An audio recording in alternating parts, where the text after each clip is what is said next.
Please like, share and subscribe to Raghav the prince. మీకు కనుక ఈ కంటెంట్స్ నచ్చితే లైక్ చేయండి, షేర్ చేయండి, సబ్స్క్రైబ్ చేసుకోండి. మంచి మంచి హెల్తీ కంటెంట్స్ తో మేము ముందుకు వస్తాం.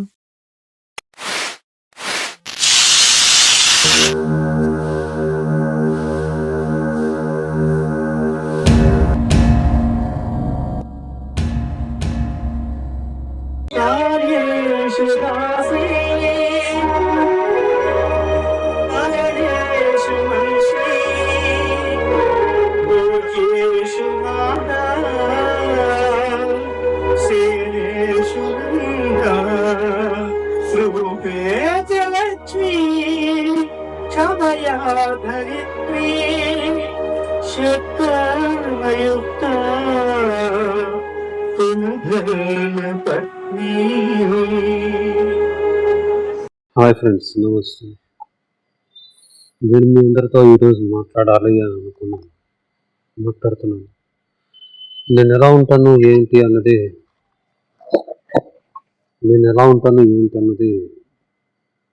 ముందు మీరు చూశారు. ఆ తర్వాత ఇప్పుడు ఎలా ఉన్నాను అన్నది చూస్తూ ఉన్నాను. నేను నాలోకి నేను ప్రయాణం చేస్తూ నాలోకి నేను అలాగా ఆలోచనల్లోకి వెళ్తూ ఉంటే నాకు కావాల్సిన దానికోసం నేను చాలామందిని ఇబ్బంది పెట్టాను, సాధించుకున్నాను, కానీ ఇబ్బంది పెట్టాను. అనకూడని మాటలు ఎన్నో అన్నాను, చెయ్యకూడని పనులు చాలానే చేశాను. అవన్నీ నాకు గుర్తొస్తూ ఉన్నాయి. నా వల్ల బాధపడ్డ వాళ్ళకి నేను తెలిసి కానీ తెలియక కానీ ఇబ్బంది పెట్టినటువంటి వాళ్ళందరికీ కూడా పేరు పేరున క్షమాపణలు కోరుతూ ఉన్నాను. చనిపోయినటువంటి నా తండ్రి కావచ్చు, బ్రతుకున్నటువంటి వాళ్ళు కావచ్చు, స్నేహితులు కావచ్చు, బంధువులు కావచ్చు, సోదరులు కావచ్చు, సోదరిమణులు కావచ్చు, ఎవరైనా కావచ్చు. కొన్నిసార్లు అవసరం అనేది చేయిస్తుంది, నా చేత చేయించింది. నేను అనుకున్నటువంటి దాన్ని నెరవేర్చుకునేటువంటి ప్రయత్నంలో చాలాసార్లు నేను చాలా క్రూయల్గా బిహేవ్ చేశాను. అవతల వాళ్ళని మానసికంగా హింసించాను. ఎందుకంటే శారీరక ఆరోగ్యం లేనటువంటి నేను మానసికంగా హింసించాను వాళ్ళని, నాకున్న మానసిక బలం తెలివితేటలతో. అవన్నీ గుర్తుకొచ్చాయి నాకు. వాళ్ళందరికీ క్షమాపణ చెప్తూ ఉన్నాను. ఇప్పటిదాకా నేను ఎన్నో కథలు రాశాను, నాటకాలు రాశాను, కొన్ని టీవీ సీరియల్స్ రాశాను, ఇంకా 2 సినిమాలు రాశాను. అయితే అవి ఇంకా ఎందుకో పట్టాలు ఎక్కలేదు. దాని టైం ఇస్తే అవి కూడా ఎక్కుతాయి, ఎక్కకపోయినా పర్వాలేదు. ఇప్పుడు నాకు వాటి వేటి మీద కూడా ఆశ లేదు, ధ్యాస లేదు. ఆలోచించాను, ప్రతి జీవి పుట్టుక వెనకాల ఒక కారణం ఉంటుంది కదా, ఆ కారణం ఏమిటి అని. బహుశా నేను తెలుసుకున్న విషయాల్ని మీతో పంచుకోవటం కోసమేమో నేను ఇంకా ఉన్నాను అని అనిపిస్తూ ఉంది. ఏదైనా సరే నేను యుద్ధం అనేది చేస్తూనే ఉన్నాను నిరంతరం. ఆ యుద్ధం అనేది నాతో నేను చేసుకుంటూ ఉన్నాను. నా లోపల ఉన్నటువంటి క్యాన్సర్తో నిరంతరం యుద్ధం చేస్తూనే ఉన్నాను. అది నా బాధ్యత. యుద్ధం చేయటం వరకే నా బాధ్యత. గెలిచిన దాకా యుద్ధం చేయటం అనేది నా బాధ్యత. గెలుపు ఓటమి అనేది పైవాడి దయ. ఇంతకన్నా మనం ఏం చెప్పలేము దాని గురించి. అయితే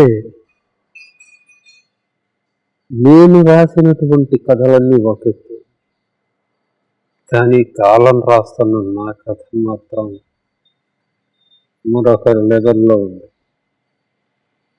నేను రాసిన నాటకాల్లో నుంచి చాలా క్యారెక్టర్స్ నేను రాసిన నాటకాలు చాలా క్యారెక్టర్స్ని క్రియేట్ చేశాను, ప్రేక్షకుల్ని ఏడిపించాను, ఆలోచింపజేశాను. కానీ కాలం రాసినటువంటి నా కథ ఎన్ని మలుపులు తిరుగుతుంది, ఎన్ని పాఠాలు నాకు నేర్పిస్తుందంటే నిజంగా ఎంజాయ్ చేస్తున్నాను. ఇంత గొప్ప స్క్రిప్ట్ రైటర్ని నేను ఇంతవరకు ఎక్కడా చూడలేదు.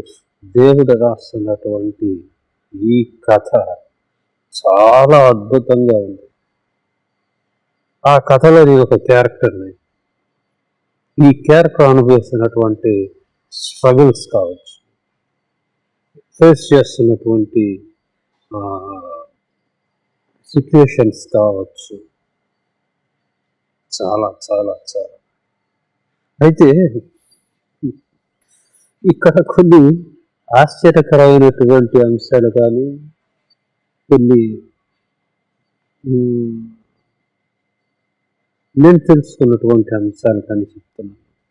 చాలామంది తెలుసుకున్నారు, చెప్పారు, కానీ మూర్ఖుడు అనేటువంటి వాడు మాత్రమే అనుభవం అనేటువంటి పాఠశాలలో చదువుతాడు కదా. నేను మూర్ఖుని, అందుకనే అనుభవాలు నాకు నేర్పించేటువంటి పాఠాలని నేను చెప్తూ ఉంటాను. ఒక నిజమైన గురువు ఎవరైనా ఉన్నాడు అంటే వాడు మూర్ఖుడై ఉంటాడు. ఎందుకంటే తనను తాను పూర్తిగా సర్వనాశనం చేసుకొని తిరిగి బాగుపడతాడు. చూసారండి, అతడు సరైనటువంటి గురువు. తన మీద తాను ప్రయోగాలు చేసుకొని తాను పూర్తిగా నాశనం అయిపోయి ఎందుకు ఎలాంటి పరిస్థితుల్లో నాశనం అవుతాడు అని చెప్పి తెలుసుకునేటువంటి వాడు గురువు అవుతాడు. నేను గురువుని నేను అంటలేదు, బట్ నేను తెలుసుకున్న విషయాలు మీతో షేర్ చేసుకుందామని అనుకుంటూ ఉన్నాను. నేను మీ అందరితో మాట్లాడాలనుకుంటున్నాను. ఎప్పుడు మాట్లాడుతుంటే ఇదిగో నాకు ఓపిక వచ్చినప్పుడు మాట్లాడతాను. దీని ముందు ఒక వీడియో చూశారు మీరు. నేను ప్రేమించి పెళ్లి చేసుకున్నటువంటి అమ్మాయి తనకి కష్టాల్లోనూ నష్టాల్లోనూ అన్నిట్లోనూ నేను తోడుగా ఉంటానని వాగ్దానం చేశాను. కానీ కాలం మరోలా రాసింది నా కథని. ఏ మనువైతే సూత్రాల్లో స్త్రీ ఇలా ఉండాలని చెప్పాడో ఆ షట్కర్మల్ని కూడా ఇప్పుడు తను ఆచరించి చూపిస్తూ ఉంది. నేను ఆలోచించాను, నిజంగా ఏమంటే ఇలాంటి టైంలోనే బయటపడుతుందా.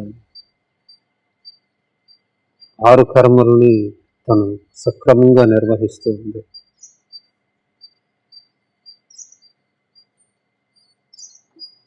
నాకు కొన్నిసార్లు బాధేస్తూ ఉంటుంది. ఎందుకంటే సాయం చేయటం ఉంది తెలుసు నాకు, శత్రువుని ఎదుర్కోవటం తెలుసు నాకు, శత్రువుని ఓడించటమే గెలుపని అనుకున్నాను. కానీ నిజానికి గెలుపు అంటే అది కాదు, శత్రువుని ఎదుర్కోవటం, నన్ను నేను కాపాడుకోవటం అన్న విషయం తర్వాత తెలిసింది. జీవితం చాలా చాలా చాలా పాఠాలు నేర్పిస్తూ ఉంది. నేను మీ అందరితో మాట్లాడతాను, మనసు విప్పి నా కుటుంబ సభ్యులైన మీ అందరితోనూ నాకు మాట్లాడాలని, మళ్ళీ మళ్ళీ మాట్లాడగలనో లేదో తెలియదు. నాకెందుకో ఈ ప్రకృతి చాలా అందంగా కనపడతా ఉంది ఈ మధ్యకాలంలో. ఇంత అందమైనటువంటి ప్రకృతి నన్ను ఆహ్వానిస్తూ ఉంది. ఏమో నాకే అర్థం కావట్లేదు. ఆ ఆ ఆహ్వానం అనేది తనలోకి నన్ను రమ్మని పిలుస్తుందా, లేక తన యొక్క విరాట్ స్వరూపమైనటువంటి ఆ సౌందర్యాన్ని వీక్షించి తరించమని చెప్తూ ఉందా? ప్రకృతి అంటే మనం చూస్తున్నటువంటి చెట్టు చేమ, గాలి, ధూళి ఇవన్నీ కాదు.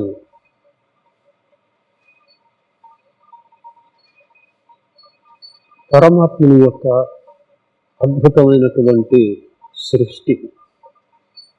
నేను కావచ్చు, నువ్వు కావచ్చు, చెట్టు కావచ్చు, నువ్వు కావచ్చు, సూర్యుడు కావచ్చు, నింగి కావచ్చు, భూమి కావచ్చు, ఏదైనా కావచ్చు, చివరికి మృత్యువు కూడా కావచ్చు. అన్నీ కూడా నాకెందుకో చాలా అందంగాను, ఎంతో రసవత్తరంగాను కనపడుతూ ఉంది. ప్రతి దాంట్లోనూ నన్ను నేను చూసుకోగలుగుతూ ఉన్నాను. ఒక చెట్టులో నన్ను నేను చూసుకోగలుగుతున్నాను, ఆకాశంలో చూసుకోగలుగుతూ ఉన్నాను, గాలిలో చూసుకోగలుగుతున్నాను, కుక్క పిల్లలో చూసుకోగలుగుతూ ఉన్నాను, కాళ్ళజీరులో చూడగలుగుతున్నాను, ఒక పాములో చూడగలుగుతున్నాను, ఒక చీమలో నన్ను నేను చూసుకోగలుగుతూ ఉన్నాను. ఇది నన్ను నేను తెలుసుకునేటువంటి ప్రయత్నం కావచ్చు, కాకపోవచ్చు. ప్రకృతిలో కలిసిపోయేటువంటి ప్రయత్నం కావచ్చు, కాకపోవచ్చు. ప్రకృతితో మమేకమై జీవించేటువంటి ప్రయత్నం కావచ్చు, కాకపోవచ్చు. శరీరంతో ఏర్పడినటువంటి ఈ బంధాలన్నీ కూడా, మీ అందరితో ఏర్పడినటువంటి ఈ బంధాలన్నీ కూడా కొన్ని మైత్రిని సంపాదించి పెట్టాయి, కొందరికి నన్ను శత్రువుని చేశాయి, కొంత వ్యక్తికి నేను శత్రువులు అనుకున్నాను. కానీ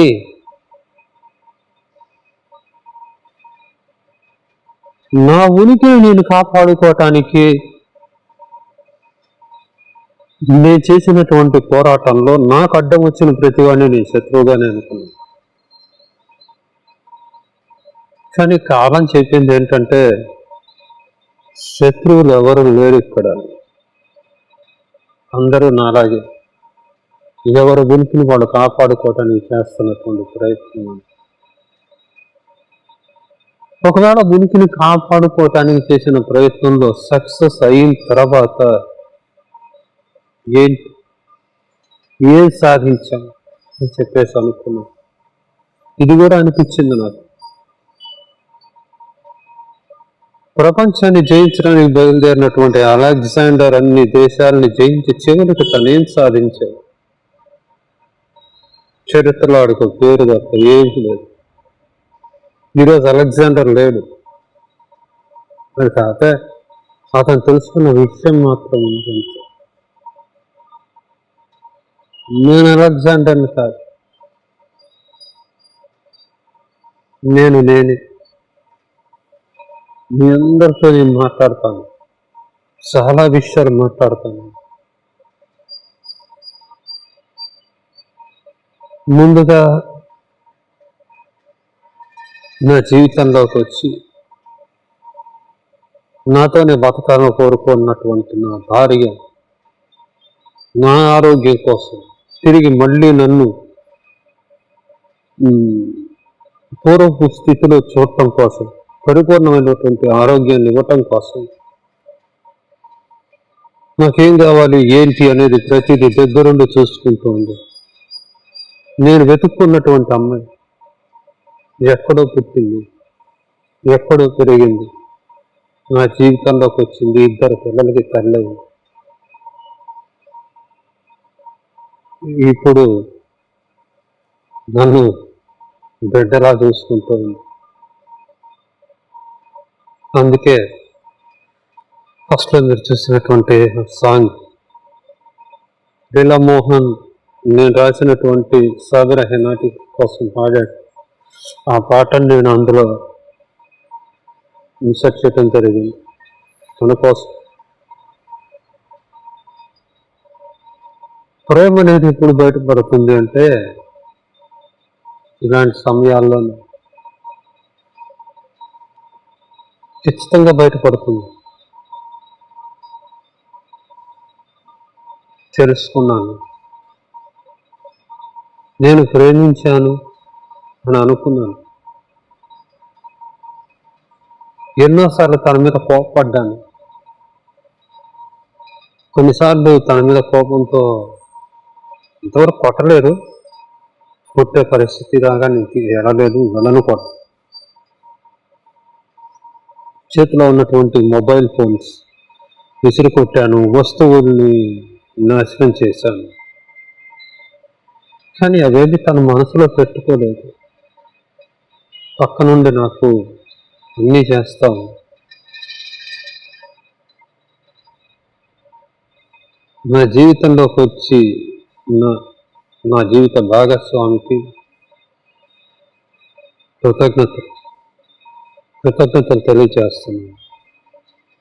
అలానే ఒక్క విషయం మిత్రులారా, మీ అందరికీ నేను చెప్పదలుచుకున్నది ఏంటంటే,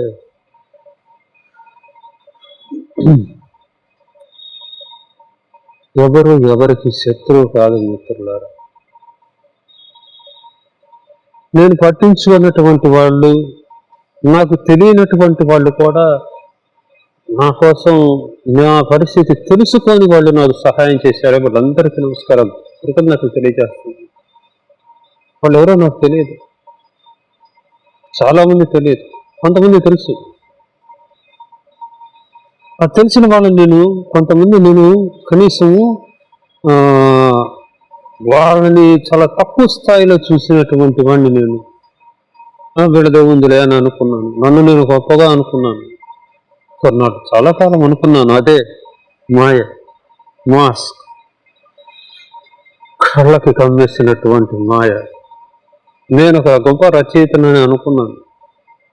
నన్ను మించిన రచయితలు ఉండొచ్చు, కాదనిలేదు, కానీ వాళ్ళని మించినటువంటి రచయిత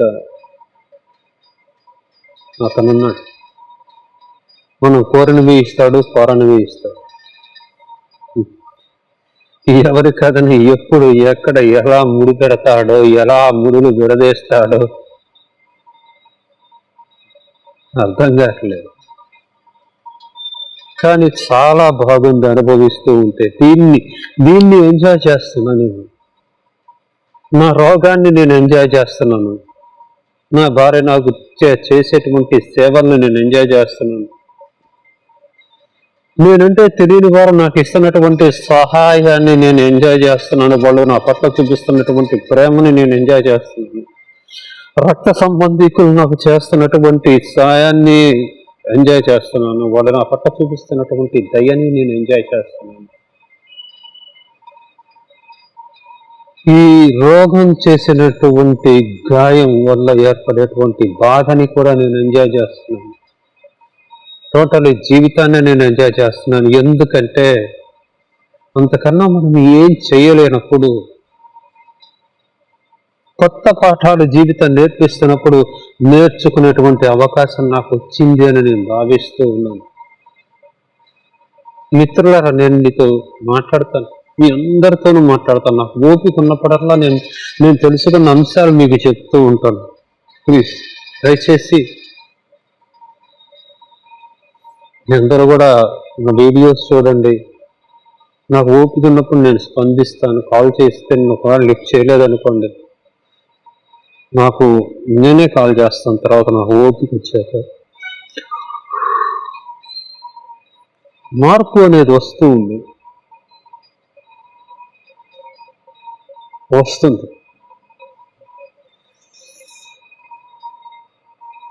కాలం శరీరాన్ని మాత్రమే కాదు, ఆలోచనలు కూడా మారుస్తుంది అని తెలుసుకోగలిగాను.